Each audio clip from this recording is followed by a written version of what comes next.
I am utilizing the Bit Integrations plugin to establish a connection between these two platforms.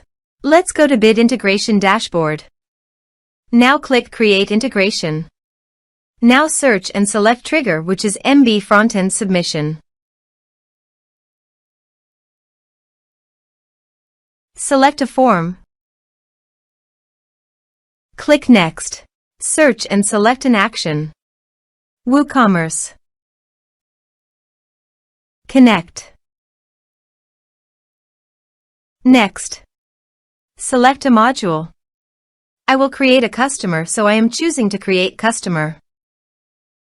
Map the respective fields.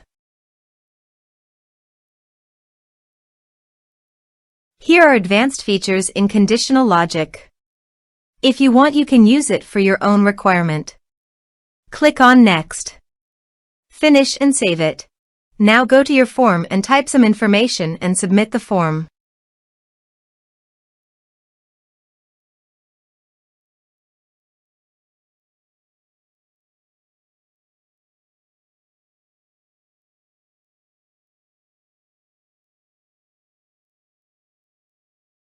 The form is successfully submitted. Now go to the WooCommerce Customers dashboard. And you can see customer created successfully in the WooCommerce. Thanks for watching.